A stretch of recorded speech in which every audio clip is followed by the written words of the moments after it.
이번 주간하고 다음 주간은 굉장히 분주한 일상이 됩니다. 또 내일 11시에 다시 성탄 기념 예배로 드리게 됩니다. 바라건대 주보의 그 순서를 다 미리 명기를 해 두었습니다. 아마 칸타타도 오늘 1시 반에 연습합니까? 예, 1시 반에 연습합니다. 성도 여러분, 목사는 이 짧은 예배를 위해서 한 주간 온 혼을 다 한다고 해도 과언이 아닐 겁니다. 여러분들의 눈을 시선을 피곤하게 하는 이 프레이즈 하나도 수백 번의 클릭을 통해서 만들어냅니다. 설교 원고를 위해서 진액을 쏟고 그다음에 거기에서 또 찌든지 전달하기 위해서 예배에 나올 때에는 할 수 있는 최고의 예를 하나님께와 여러분들 앞에 드러내려고 무척 애를 씁니다. 집중합니다. 그래서 이 순서마다에 최선을 다해 주시기를 바랍니다. 우리의 미숙하고 미흡함이 오히려 하나님 앞에 영광이 될 수 있다고 믿습니다. 그러나 거기에서 진정성이 배제가 되면, 보여주기가 되면 차라리 안 하는 것이 낫습니다. 그래서 하나님 앞에 예배 가운데의 순서이기 때문에 여기는 신령과 진정함으로 준비해 주시고 최선을 다해 주시기를 바랍니다. 그래서 하나님 앞에 영광이 되고 우리 모두도 다 이 순서들을 통해서 하나님의 영광을 체험하는 놀라운 시간이 되기를 중심으로 소원합니다. 오늘 제목이 조금 생경하지요? 빈들에 있어서 빈들. 이스라엘에는 유대 광야가 있습니다. 광야. 이 광야는 사막하고는 다소 조금 차이가 있습니다. 물론 이 사막에도 우리가 알지 못하는 생명체가 존재한다고들 합니다. 그러나 일반적이고 보편적이지는 않습니다. 마찬가지로 이 빈들 광야에는 참으로 제한된 생물체들만 생존할 수 있는 아주 척박한 곳입니다. 그렇지만 이 유대 광야 내지는 이 빈들과 사막의 차이는 있습니다. 이 빈들은, 광야는, 황무지는 딱 이게 없어요. 이게 뭘까요? 비가 없어요. 비가 오랫동안 비를 맞이하지 못했기 때문에 처럼 황폐화되어 버린 겁니다. 그나마 비를 맞으면, 비를 담으면 놀랍게도 거기에는 뭐가 있어요?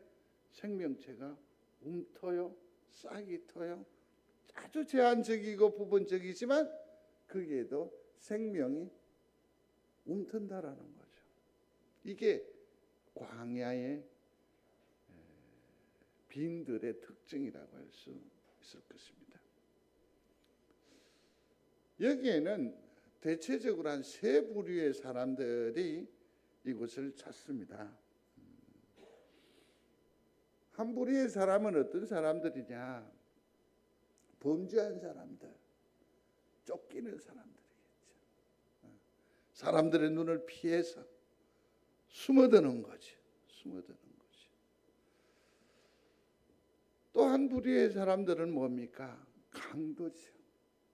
어쩔 수 없이 이 광야를 지나야 하는 그런 여정에 있는 사람들을 덮쳐서 그들의 것으로 자기의 생업을 삼는 아주 악한 사람들이 이 광야에 머무르고 있습니다. 또 한 부류의 사람이 있지요. 구도자지요. 성경에서는 주로 선지자들의 대부분의 거처가 도시가 아니었습니다. 화려하지 않습니다. 참으로 모든 것이 척박한 이 광야에 발을 딛고 있었다라는 겁니다. 성도 여러분,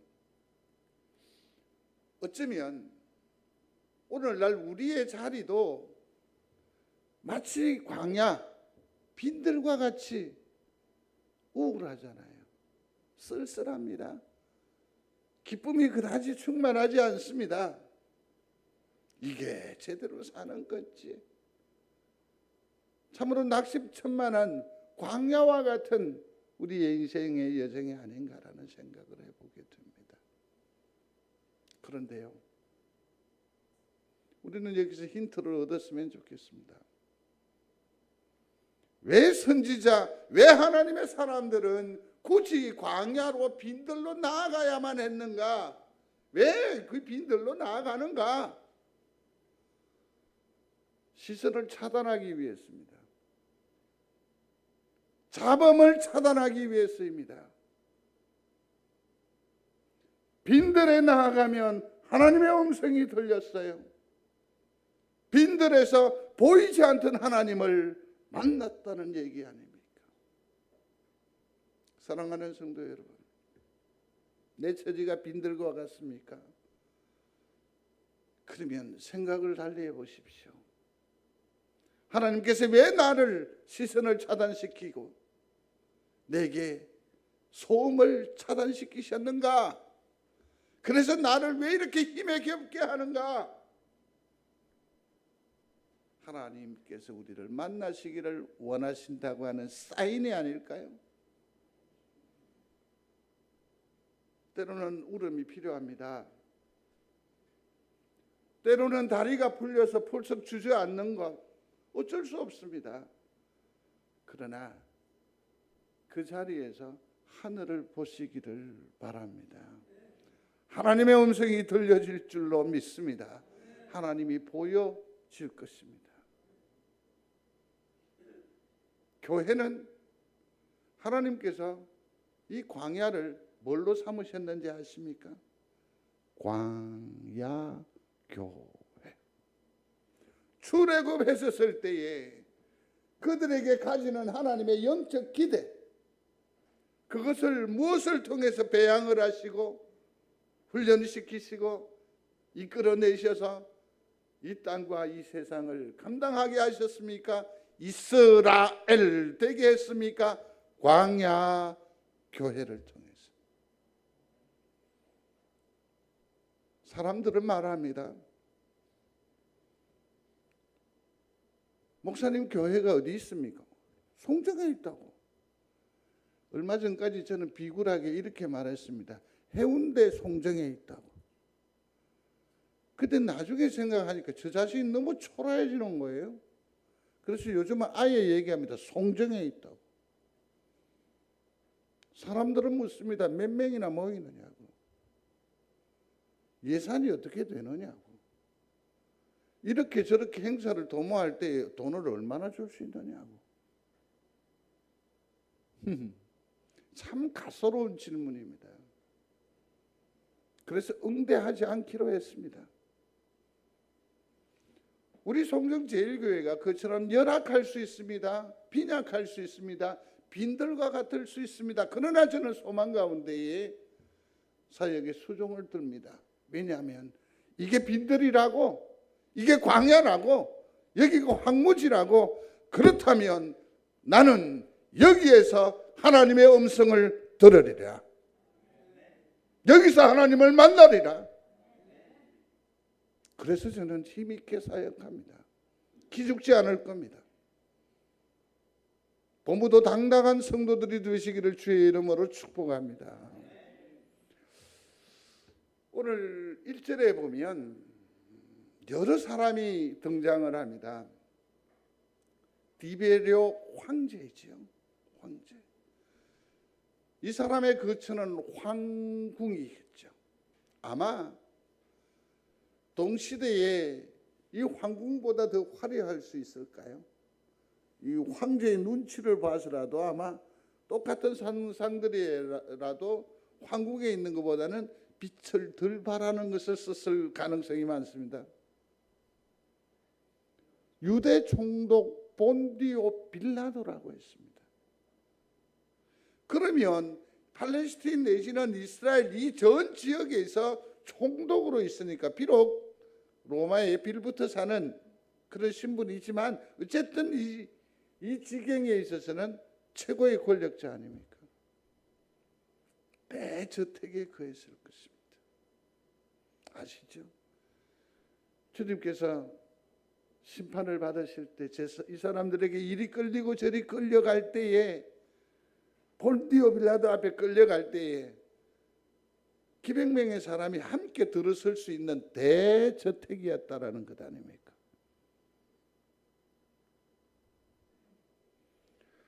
갈릴리 분봉왕 헤롯이라고 했습니다.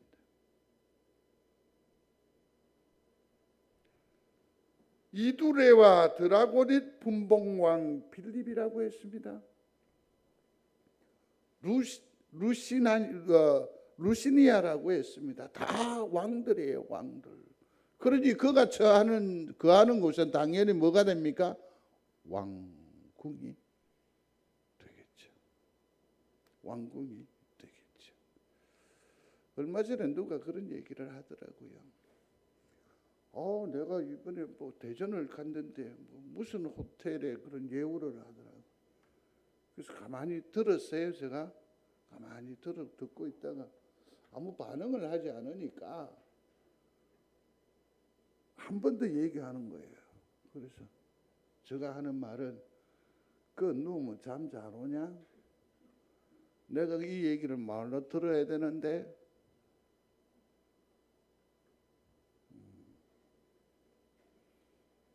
왕궁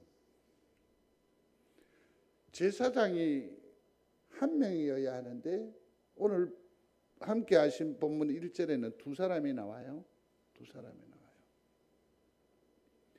아마 로마가 압제하던 시절이니까 이때에 그 고유한 이스라엘의 제사장이 있는가 하면 이 종교계도 정치적으로 이용할 필요에 따라서 누굽니까? 로마에서도 제사장을 세워둔 거죠. 그래서 제사장이 둘이에요. 둘. 이 사람들이 있는 집은 정원이 있습니다. 정원이 있는 집. 큰 집이죠.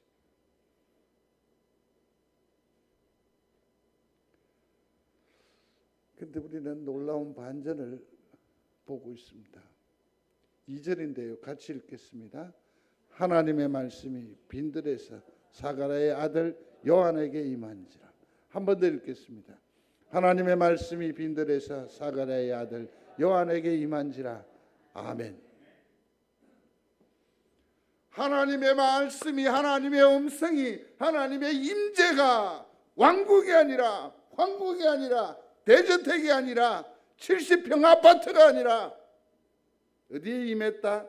빈들에 임했다. 사실은 이 땅의 사람들의 주된 관심사는 뭡니까? 잘 살기 위함이죠. 아니요, 이것도 틀렸어요. 더 잘 살기 위해서. 그래서 빼앗아야 돼요. 쟁취하는 거예요. 그런데 놀랍게도 거기에는 하나님의 음성이 있어요, 없어요? 없어요. 이게 반전이에요. 이게 반전이에요. 내 인생을 돌아보면 욕이 나올 정도로 처참해. 그래서 하나님께로 마음을 돌린 적도 있어요. 하나님, 이게 뭡니까? 근데 거기서 들려져요. 하나님의 음성이. 내가 지금 왜 이러냐고요? 내가 지금 가장 어느 곳보다 누구보다 하나님의 음성을 들을 가능성이 제일 커요. 내 마음은 빈들이기 때문에. 우리가 빈들이라고 한다면 하나님의 음성을 들을 수 있습니다. 믿는 여러분들이 되시기를 바랍니다. 우리의 신앙이라는 것은, 우리의 믿음이라는 것은, 우리가 주목하는 것은 보이는 것이 아니라 뭡니까? 보이지 않는 거예요. 왜 자꾸 돈을 달라 하세요? 왜 자꾸 이 땅의 것을 강구하세요? 믿음은 그게 아니에요. 보이지 아니하는 하나님을 붙드는 거예요. 이 지경 저 형편에 그 아들에도 누구를 붙들어? 하나님을 붙드는 거. 그게 진짜 믿음이고 믿음의 목표고 열매가 돼야 돼요. 왜 날마다 입을 벌리고 하늘을 서 있습니까? 호주머니를 벌리고. 이건 아니잖아요.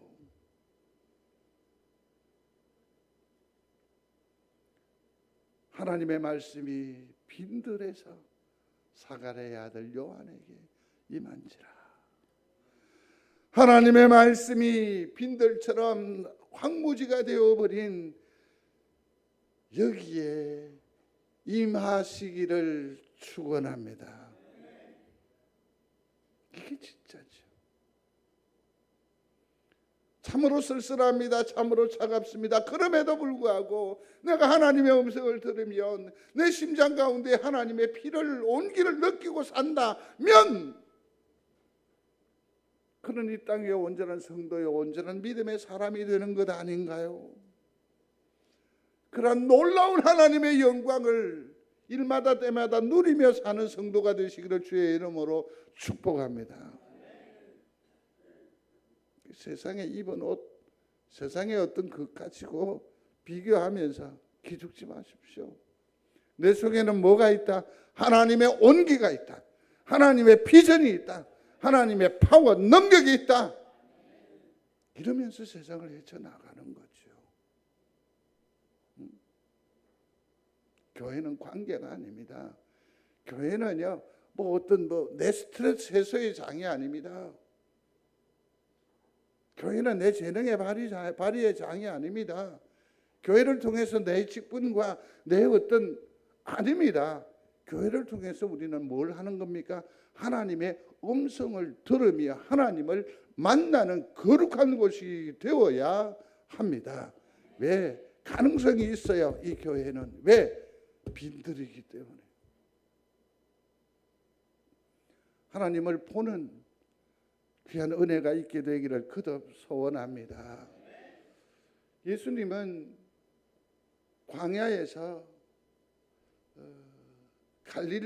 갈보리까지 그 삶의 여정이 참 녹록하지 않았습니다. 그닥 길지도 않았지만 참으로 파란만장했다고요. 근데 이 예수님의 시작은 어디에서부터 했느냐면 광야에서부터 했어요. 어디에서부터 했다고요? 광야에서. 시험 받으시는 것에서부터 시작을 하죠. 근데 주님께서 자발적으로 광야에 들어가시고 자발적으로 시험을 받으신 게 아니라 성령의 이끌림을 받아서 갔다는 거죠. 그러니까 뭐냐면 하나님께서 무슨 일을 도모할 때에 가장 적합한 장소는 어디다? 빈들이다 라는 것을 우리에게 가르쳐줘요. 사랑하는 성도 여러분, 많이 허전하십니까? 지금 빈들입니까? 여기가 축복의 은혜의 출발점임을 믿으시기 바랍니다. 지금 일어서면 돼요. 지금 시작하면 돼요.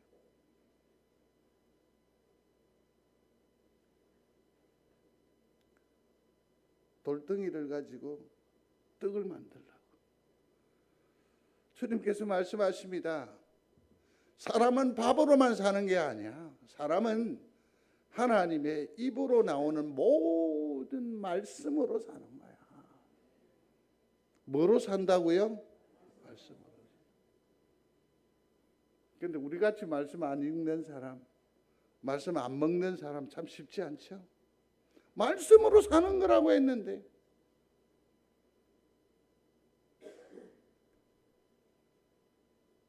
한번 뛰어내려 보라고 하죠. 주 너의 하나님을 시험하지 말라 하셨습니다. 사탄아 물러가라. 주 너의 하나님께 경배하고 다만 그를 섬기라. 주님 그렇게 말씀하셨습니다. 이 세 마디를 딱 한마디로 요약하면 뭔지 아십니까? 여기는 광야는 빈들은 그러니까 이런 얘기죠. 여기는 광야다, 빈들이다. 이 말은 뭡니까? 여기에서는 지금 출발하려고 하는 우리에게 있어서는 지금 가장 필요한 것은 하나님의 음성을 듣는 거거든. 하나님을 만나는 거죠. 하나님을 만나는 거죠. 성도 여러분, 저는 다양한 인생의 스토리를 경험했습니다. 들어왔습니다. 여러분들 성향까지도 다 압니다. 그러나 개인적으로 말씀하거나 적용하지 않습니다. 적용하지 않습니다. 근데 이런 걸 겁니다. 서울의 광염교회 목사님이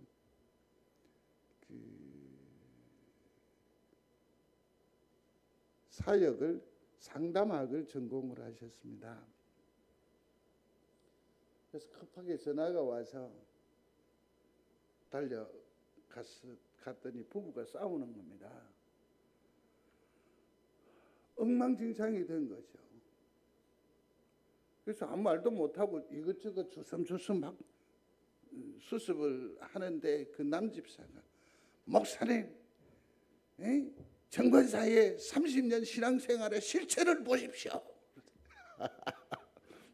엉망진창. 다 정리해 줬어요.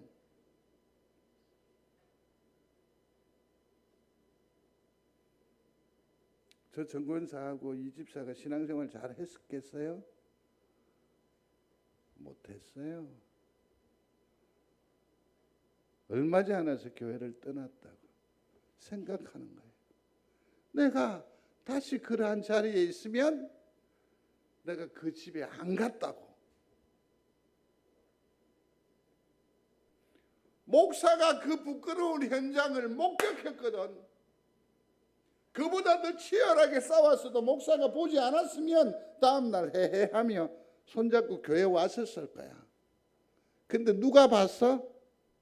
부끄러운 거야. 사랑하는 성도 여러분, 교회는 교회입니다. 교회는 하나님과 나와의 관계만 존재해야지. 왜 교회 안에서 형님 아우 하십니까? 오빠 동생 하십니까? 그러면 안 돼요. 교회마다 다 저마다 형편, 성도들 형편처가 다 합니다. 다 합니다. 근데 일일이 말하지 않아요? 모르는 척하는 것도 있지만 모르는 게 더 많겠지만 실상은 지금 우리에게 필요한 것은 그 집안의 숟가락의 숫자가 아니고 위치가 아니고 뭡니까? 하나님의 음성을 듣는 게 모두에게 필요함을 절실히 느껴요. 하나님을 부르는 여러분들이 되시기를 바랍니다. 하나님을 만나십시오. 벌이도 중요합니다. 관계도 중요합니다. 내 옷 매물새도 매우 중요합니다. 인격이고 품이고. 그러나 하나님을 만나야 합니다. 하나님의 음성을 들어야 합니다. 왜냐고요? 나와 우리가 빈들이기 때문에.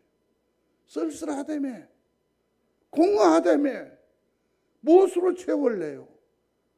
하나님으로 채워 사는 여러분들이 되시기를 주의 이름으로 축원합니다. 이게 정말 중요해요.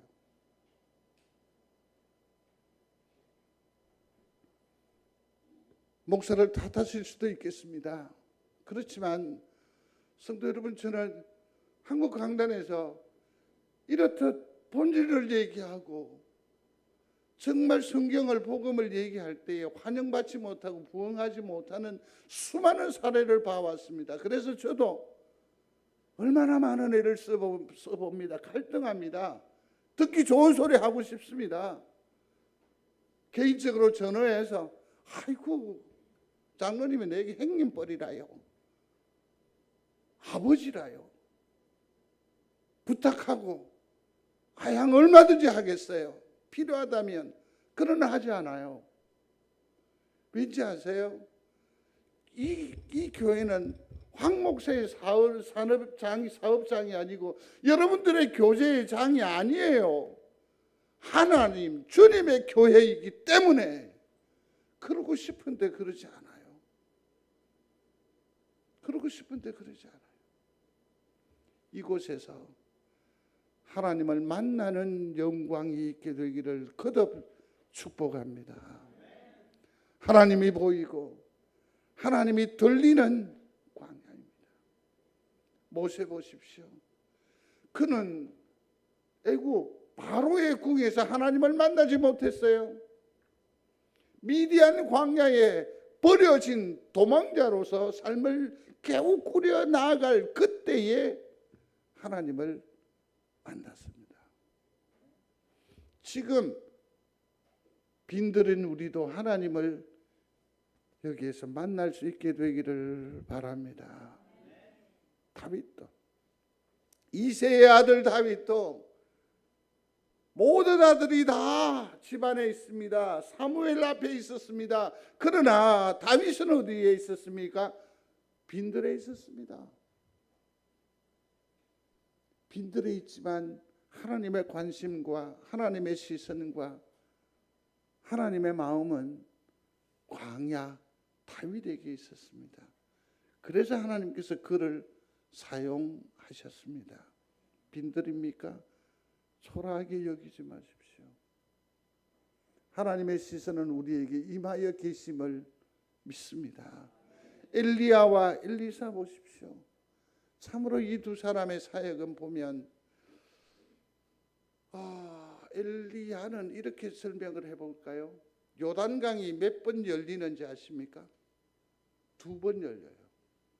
한 번은 출애굽할 때 열어주셨어요. 그죠? 가나안 땅으로 들기 전에 하나님께서 열어주셨어요. 또 한 번은 언제 이 요단강이 갈라졌죠? 엘리야예요. 옷으로 쳤잖아. 그 정도로 이 엘리야는 대단한 하나님의 도구였어요. 성경의 모든 믿음의 사람들을 다 동원해 살펴보실래요? 엘리사만큼 많은 기적과 역사를 행한 사람이 없어요. 그런데 이들의 거처가 어딘지 아십니까? 광야였습니다. 제자들도 촌사람들이었습니다. 마리아도 죄송합니다. 용서하십시오. 촌여자였습니다. 박사들, 목자들도 마찬가지입니다.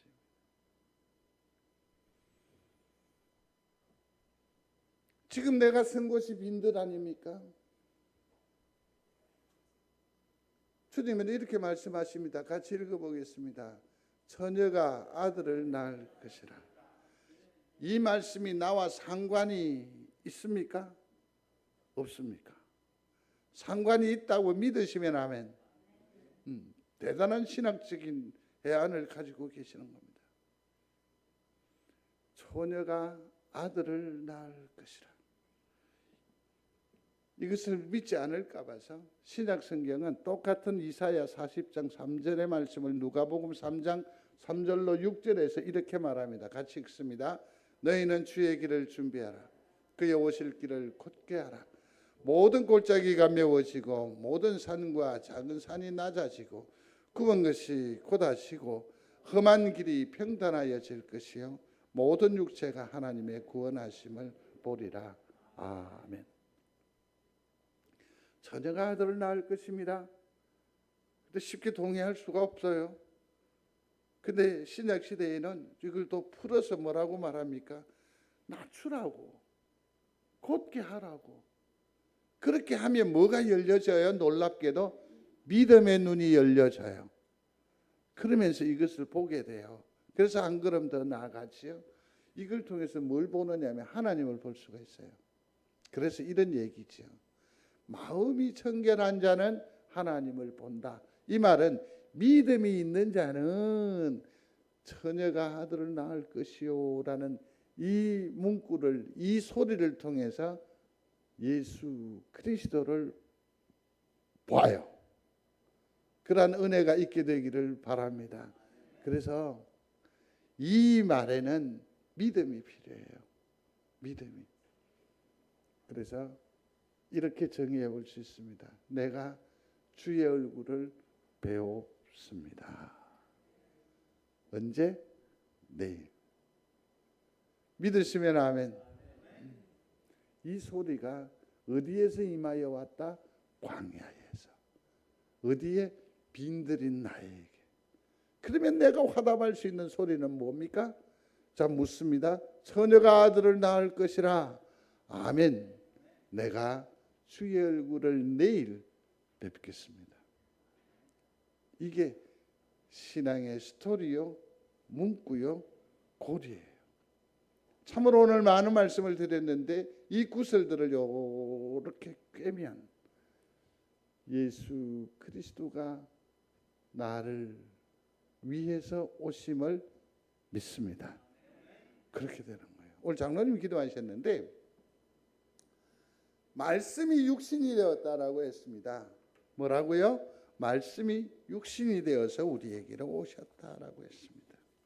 그러면 우리는 그 예수님을 어떻게 만끽할 수 있죠? 잘 보세요. 말씀이 뭐 되어 오셨다? 육신으로 오셨어요. 육신으로 오셨다. 그 말씀이 육신으로 오셨습니다. 그 말씀이 육신으로 오셨습니다. 예수 그리스도 아기입니다. 그런데 오늘날 육신이 되신 그 말씀, 그죠? 그 말씀이 누구에게? 우리에게로 오셨어요. 여기에다가 뭘 작용을 하냐면 믿으시면 예수 그리스도가 어디로 와요? 안으로 들게 되는 거죠. 이런 겁니다. 말씀이 육신되어 오셨습니다. 지금 그 육신이 말씀으로 내게 임하여 오셨습니다. 믿으시면 아멘. 그렇습니다. 그래서 예수 그리스도로 다시 한 번 더 힘을 얻는 믿음의 식구들이 다 되시기를 주의 이름으로 축원합니다. 이렇듯 기도해 보는 거죠. 같이 읽어보겠습니다. 주님 어서 오시옵소서. 내 빈들에도, 우리의 가정에도, 우리의 교회에도, 이 땅에도 준비하겠습니다. 삐뚤어진 마음 굳게 하겠습니다. 낮은 믿음을 고추 세우겠습니다. 나의 교만을 낮추겠습니다. 내가 감히 내 빈들에서 주를 배웁습니다. 아멘. 아멘. 꼭 이번 성탄절이 그냥 시끄러운 소음 가운데 지나는 것이 아니라 반드시 주님을 의미 있게 만나는 귀한 성탄의 시즌이 되시기를 주의 이름으로 축원합니다. 고마우신 아버지 하나님, 어서 오시옵소서. 내가 주를 온전히 만나는, 하늘을 경험하는 은혜의 시즌이 되기를 원합니다. 주님 어서 오시옵소서. 예수님 이름으로 기도드리옵나이다. 아멘.